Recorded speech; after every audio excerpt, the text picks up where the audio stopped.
Good evening. This is Akashvani. I am Valsa Williams with the news at 9.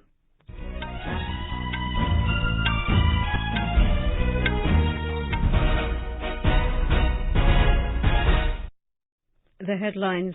Union Home Minister Amit Shah says 9 years of Narendra Modi government is a period of proud India and secure India. Government asks banks to ensure enhanced credit for MSMEs to achieve $1 trillion merchandise export target by 2030. Aadhaar-based face authentication transaction for service delivery crosses all-time high of 1 crore 6 lakh last month. Eid-ul-Azha celebrated with religious fervor and gaiety across the country. India storm into final of Asian Kabaddi Championship 2023, defeating Iran in Busan, Korea.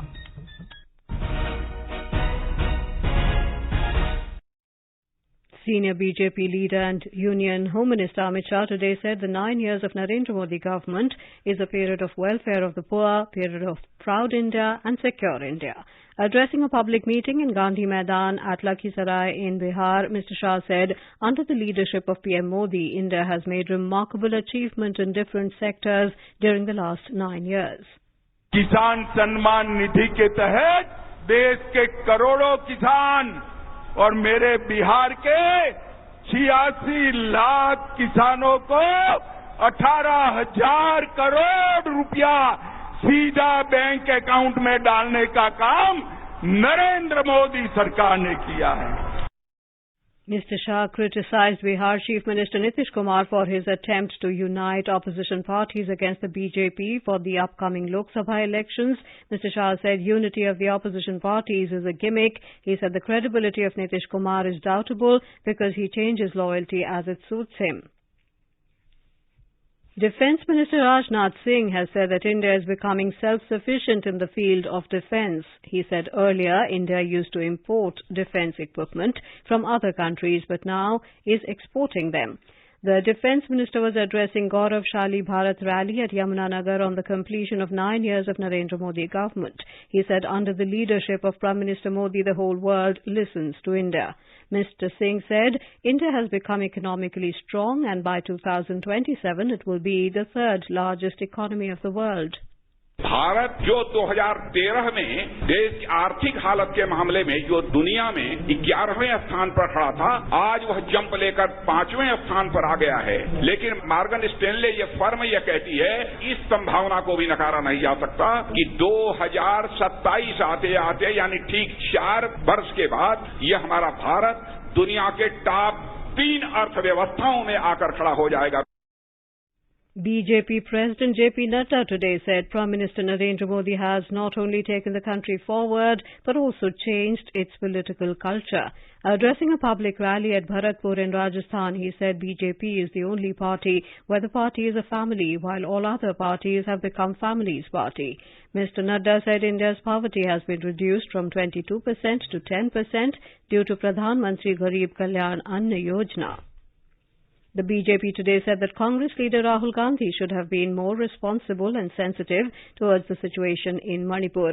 Briefing reporters in New Delhi today, party spokesperson Sambit Patra said the administration requested Rahul Gandhi to take a helicopter to Chudachandpur, but Mr. Gandhi insisted upon taking the road route. Meanwhile, Congress spokesperson Supriya Shrinate said Rahul Gandhi visited Manipur to continue his Bharat Jodo Yatra, but he was stopped. She said Mr. Gandhi went to Manipur with the message of peace and love. Minister of State Independent Charge for Statistics and Program Implementation, Rao Inderjeet Singh, today said that statistical data plays an important role for the development of the country, especially in achieving Sustainable Development Goals (SDGs). Speaking at the event on the 17th Statistics Day in New Delhi, the minister said this day provides opportunities to recognize the importance of statistics as evidence for policy making and strengthening statistical capabilities of India.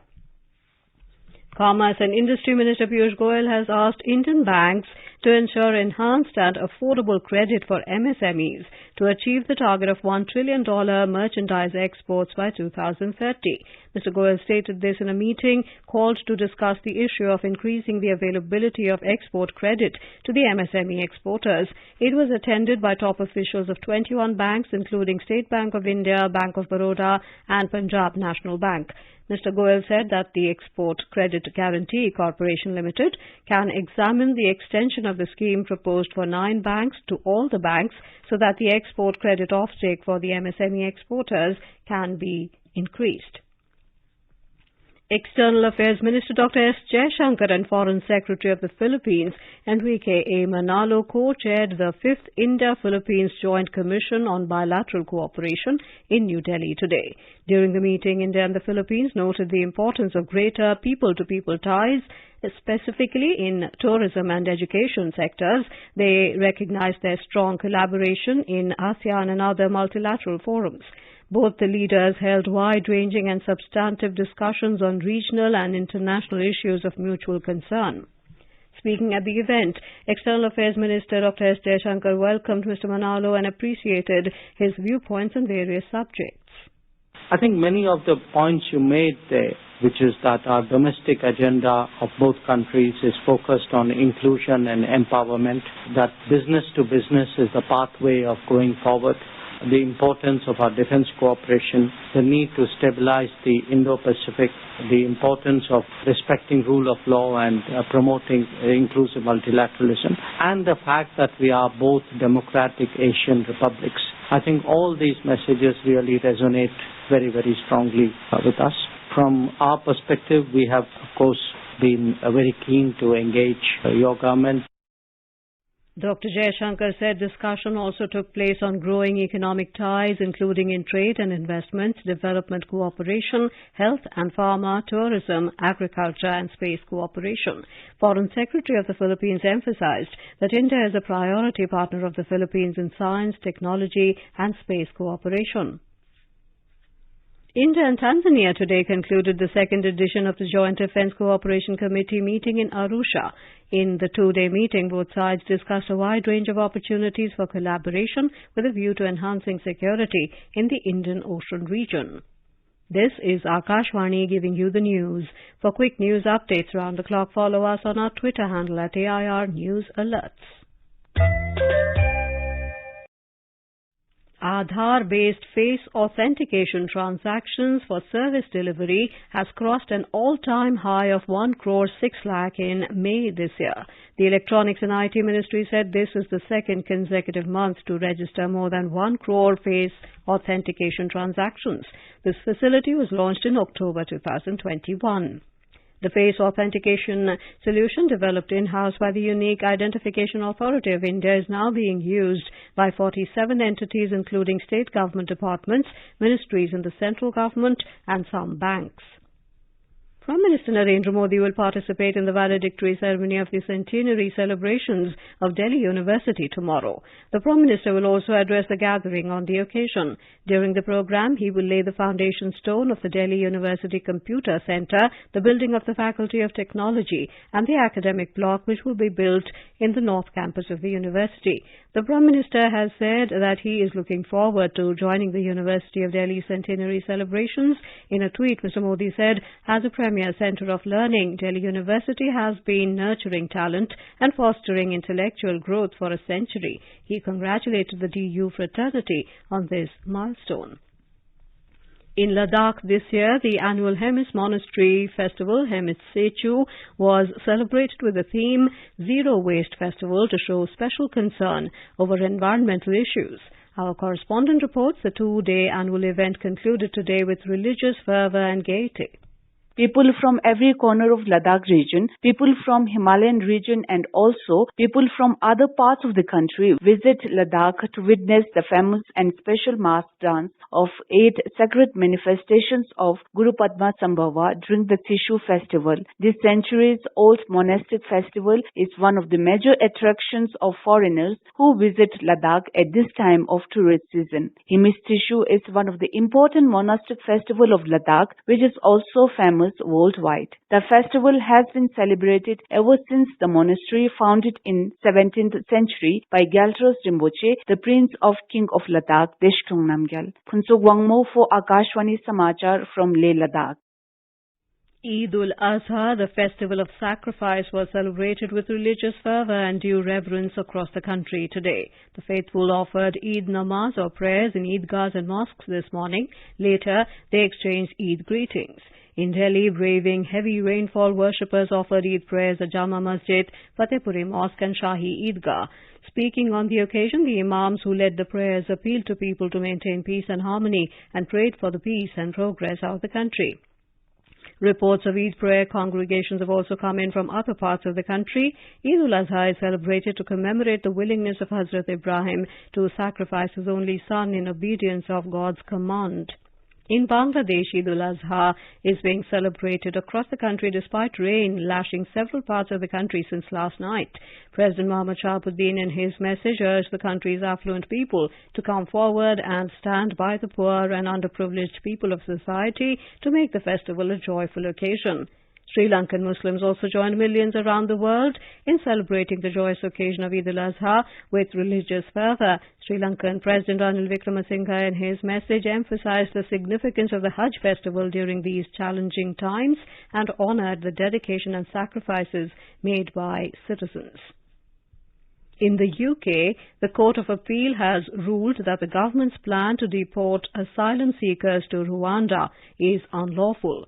The Court of Appeal today concluded by a majority of 2 to 1 that Rwanda could not be treated as a safe third country. The ruling is a huge blow for Prime Minister Rishi Sunak, grappling with high inflation and rising interest rates amid growing pressure from his Conservative Party and the public to tackle rising numbers of asylum seekers, costing £3 billion a year to accommodate. Under an initial £140 million deal struck last year, Britain planned to send tens of thousands of asylum seekers who arrive on its shores to the East African country. Sri Lanka has unveiled a comprehensive restructuring plan for its domestic debt to meet the targets set by the International Monetary Fund. The plan involves exchanging the existing treasury bills for long-term bonds, with 3 options for holders of locally issued dollar-denominated bonds. The restructuring plan also includes the conversion of superannuation funds' local currency bonds into longer maturity bonds. Sri Lanka aims to finalize the debt restructuring talks by September, aligning with the first review of its IMF program. On to sports, India stormed into the final of the Asian Kabaddi Championship 2023 with a narrow 33-28 win over Iran in Busan, Republic of Korea today. This win marks India's 4th consecutive victory in the tournament. The Indian men's Kabaddi team captain Pawan Sehrawat led from the front, scoring 16 of the 33 points for India. The Indian Kabaddi team will play Hong Kong in their final league match tomorrow before playing their final. The Indian Meteorological Department IMD said the southwest monsoon will advance into remaining parts of the country, Rajasthan and Haryana and Punjab during the next 2 days. Heavy to very heavy rainfall is likely over Konkan, Goa, Ghat areas of Madhya Maharashtra, Sub-Himalayan West Bengal, coastal Karnataka, Kerala, Sikkim, Assam, Meghalaya and Arunachal Pradesh during the next 5 days. IMD has also predicted heavy to very heavy rainfall over Madhya Pradesh, Gujarat, Gangetic, West Bengal and Bihar during the next 2 days. The active monsoon conditions are likely to continue over central and adjoining northwest India during the next 2 days.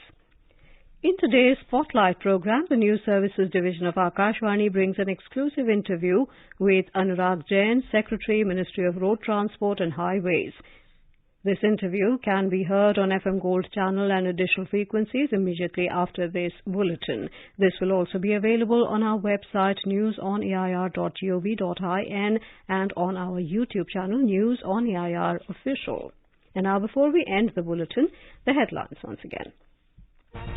Union Home Minister Amit Shah says 9 years of Narendra Modi government is a period of proud India and secure India. Government asks banks to ensure enhanced credit for MSMEs to achieve $1 trillion merchandise export target by 2030. Aadhaar-based face authentication transaction for service delivery crosses all-time high of 1 crore 6 lakh last month. Eid-ul-Azha celebrated with religious fervor and gaiety across the country. And India stormed into final of Asian Kabaddi Championship 2023, defeating Iran in Busan, Korea. That is all in the news at 9. Good night.